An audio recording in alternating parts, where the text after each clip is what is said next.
This is Dr. Ron's Words of Wisdom, words on leadership, goal setting, productivity, and a whole lot more. I trust that today this will be as a vitamin or a mineral for your mind and heart. And wherever you receive podcasts, would you please subscribe to Dr. Ron's Words of Wisdom and leave a rating and a brief written review. It enables others to be able to locate this podcast. If you'd like to get on my calendar, I'm looking for folks who maybe feel a little stuck or you want to live your dream. See if I can come alongside and assist and help you. Go to drronblake.com/call and you'll get on my calendar and I'll give you a call and we'll see what the possibilities are. On today's podcast, I want to speak to you about this important subject: how to win the day. How do you win the day? And here's where I think it is crucial in order for you and I to win the day. If you want to win at life and you want to have an excellent life, a life that makes a difference, then you have to have excellent hours, excellent days, excellent weeks, excellent months, and excellent years. But it all begins with the hours and the days. And in order to win the day, in my opinion, you need a consistent and effective morning and evening routine.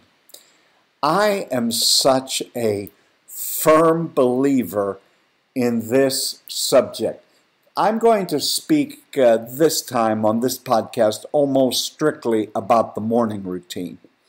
I think that's how you win the day. The evening routine is also important and crucial, but I'll say that for a later podcast. Only to say as an intro, I get ready for my morning routine the evening before. I have a couple of 2 or 3 evening rituals that I do, and one of which is looking at my calendar, looking at my task list.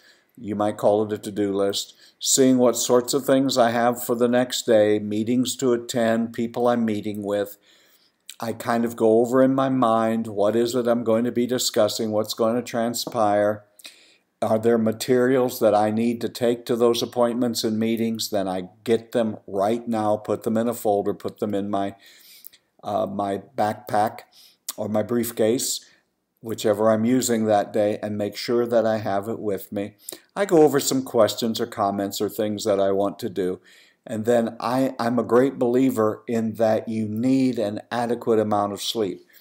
I'm not going to tell you how much sleep you need, but you probably need a little more than you think you do. The other thing that I want you to understand in the day and age we live is before you get ready for bed. You see, when I was younger, I went to bed. Now, as I'm older, I get ready for bed. But one of the things I do an hour or so before I know it's time to go to bed is I stop all of my screen time and start to wind down. But let's go then to the morning routine. I think if you're going to win the day, it starts absolutely in the morning, because if you lose an hour in the morning, you will be spending all day looking for it. It was like a treasure trove of productivity fell upon me when I grabbed a hold of this concept of having a consistent morning routine. I actually look forward to my morning routine.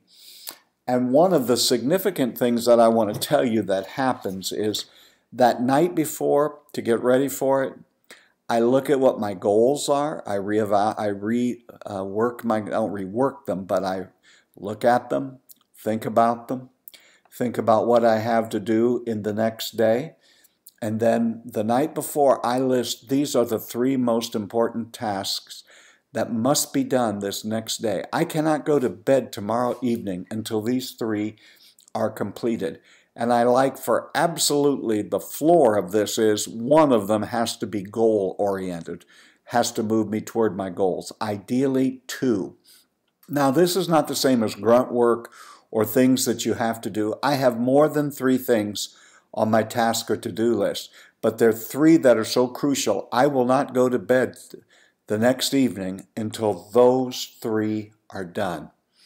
And then I don't know if you're familiar with the term eat the frog, which has been given, credit has been given to several people for developing that concept. But what it really means is this. What is that something that is really tough that if you were left to your own devices, you would continually put it off, you wouldn't do it, you would just sort of ignore it, but it absolutely is essential to get done? I have found for me, it may not be true for you, but I have found it to be true for me. If I'm going to tackle that, I need to tackle it first thing in the morning when I have mental and emotional energy. So one of the great things is I have at times gotten 2 of these 3 done before I even get into the office or really get my day started. So it's important to know where you're headed in the day and that you get working on crucial and important and things that, again, you would be tempted to put off until you had better time. Now, Hal Elrod in the Morning Miracle has an acrostic that he uses. I use the same principles, but I do it just slightly different because it doesn't matter who you follow, whose ideas you have picked up on. They really don't become a part of you until you tweak them and tailor them to your own unique personality, learning style, your leadership, and your personality, and what just works for you. But I have found using someone else's tools helps me than just making up my own tools. And he has an acrostic that says SAVERS, S-A-V-E-R-S. For him, the S is silence, the A is affirmations. There are affirmations he reads. V is for visualization. For Hal Elrod, that would mean, and for others, they begin to visualize what success in their life would look like. The E is for exercise. The R in SAVERS is for reading. And the S is for scribing, which is journaling. Now, how I tweak this for my own morning routine, and this is my morning routine. I take the S and A, the silence and the affirmation, and that I combine into one, and that is my Bible reading, prayer, and devotions. I am reading through the Bible again this year. I'm also reading The Streams in the Desert, a devotional book that I'm reading that I haven't read out of in probably 20 or 25 years. And then I spend some time in prayer, and I do that in the morning. Now, some will call visualization mindfulness, and by mindfulness, I just try to sit and contemplate after having prayed and just to listen. Just to quiet. It may be the last and perhaps the only time that day in which I will quiet my mind and my heart, and it's great to do it in the morning. The E in SAVERS is exercise, and I just make it a habit. Now, I don't do it immediately when I get up because the YMCA where I go is between my home and the office, so I'll do some things, but I will end my morning routine before I go to the office by going to the YMCA and exercising. R is for reading. Now, if you're not a reader and you need to get into that exercise, because all leaders are readers, not all readers are leaders, but every leader is a reader. Let's say that you're just getting started and it's a hard thing for you to do. Then set yourself an easy goal. Make up your mind that early in the morning, as a part of your morning routine, you're going to read 10 pages of some positive, good literature that will help you grow as a leader or a person. I happen to read for 30 minutes at that time. I have several subjects that I try to read on as well. And the scribing is journaling. There are a couple of great journaling tools that I have found. Journaling is somewhat different than a diary, though mine does have aspects of what happened on a particular day or how something worked out. But a lot of times I will do some of my initial podcast outlining or even my blog article outlining. There is a app, it's actually on my laptop called Penzu. I will use that. But one that I really like, and I don't get any kickback or feedback, or does this person even know that I'm extolling the virtues of something called 750 words. A couple of years ago, I wanted to develop the writing skill, And any skill that you seek to develop, my friends, you have to get consistent and do it whether you feel like it or not. And this one is sort of a contest. You're in a contest with yourself and others. And the goal is strictly that every day you have to write a minimum of 750 words. Thus, it's called 750 words. I think it costs $5 a month. I find it when I get up and that white page is staring me, they tell me how many days a streak I'm on. It just has helped me. I've used both of them at times because it helps me to be focused on writing. And if you would like to write, sometimes it's a brain dump, sometimes it's ideas that you have. Sometimes journaling does have the diary feel of this is what happened, this is how I feel, this is what I should have done differently, this is what really, really worked. I highly recommend you do that. All of that is a part of my morning routine, simply because if you want to live a good life, it starts by living a good day tomorrow and being productive. Matter of fact, the material that I'm telling you is coming from Module 4 of Dr. Ron's Leadership Academy. I'm in the process of creating a Leadership Academy that's going to have several modules, and it'll be rolled out here in a few weeks or months. But the material I'm sharing today is actually coming from Module number 4. And a couple of the books that I have recommended before, and I highly recommend to you today, is The Slight Edge by Jeff Olson and The Compound Effect by Darren Hardy. Again, I don't know those gentlemen. I mean, I know who they are, but I don't know them personally. I'm not on the payroll, but I highly recommend those books because they both talk about the fact that you are feeling overwhelmed because you have so much to do. But rather than focusing on that, get back to what can I have control over today?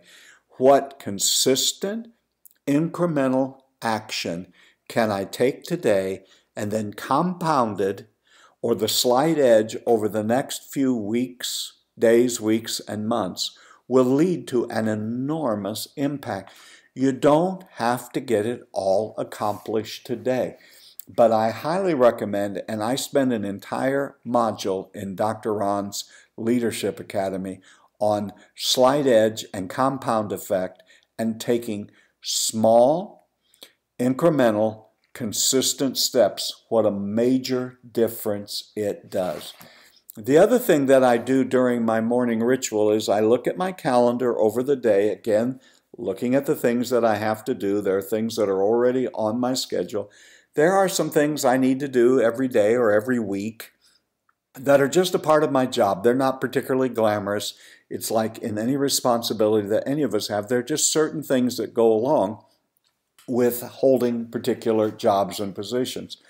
I work in either blocks or chunks of time. It depends on who you're following, but I block out the time. Now, I again use the Pomodoro effect. I have a very cheap timer. I have a physical timer. I also have an app, Focus Pro, I believe it's called, BeFocus, and I work in 20 to 25 minute increments with a 5-minute break. And with that going, sometimes I use the physical one because it actually, the click, click, click in the background makes me know that time is running and you can't goof off. But what I found is that when I work in a block of time, and it's not an open-ended block of time, I know it's 25 minutes. There's not time to dilly-dally. There's not time to let your mind wander. There's not time to jump from one task to the other and to the next. I have 25 minutes to focus on the matter at hand. When it's done, I take a 5-minute break. Sometimes it's for a cup of coffee, sometimes to walk around, sometimes to use the restroom, whatever it is, just to give myself a mental break. And then I determine, am I going to the next block? One of the things that I'll block time off for is answering and responding to email or filing them. I will also do other kinds of, I don't want to call it busy work because it has to be done, but things that are germane to my job that have to be done. And so I go ahead and I schedule them. And then the key to all of that is there's not a thing wrong with taking a break. Now, the problem with many people, they go on a break and they rarely come back. So put a 5 to 10 minute parameters around the time of your break. Come back, stretch, walk, change, whatever you need to do. come back and start another time block. Now I don't believe you can time block your entire day. Some have said you can only really have super focus or good hard focus for 4 hours. Again, I try to do as much of that as I can in the morning. And then I will chunk time in the afternoon if I'm in the office and not in a meeting or traveling to a meeting. I like to schedule in the afternoon routine things that I must do that are important. They have to be done, but they don't take a lot of mental energy of hard thinking. They just have to be attended to. And so I will move those to the afternoon. And again, I make sure throughout the day that I have worked on my 3 most important tasks, my MITs, for if I haven't gotten them done, I can't go to bed that night. So I focus on them, and when they are taken care of, then I work through the other things that I have written down that day. If you want to win the day, I believe it starts with a great morning routine that the energy and the enthusiasm will carry over throughout the day. It's amazing when I have a problem and I've slept on it, what you can get done when you get done with the next day. There's never a night that a problem can't be defeated the next day. You've been listening to Dr. Ron's Words of Wisdom, words on leadership, goal setting, productivity, and a whole lot more. I trust you'll consider this like your vitamin or supplement for your heart and mind.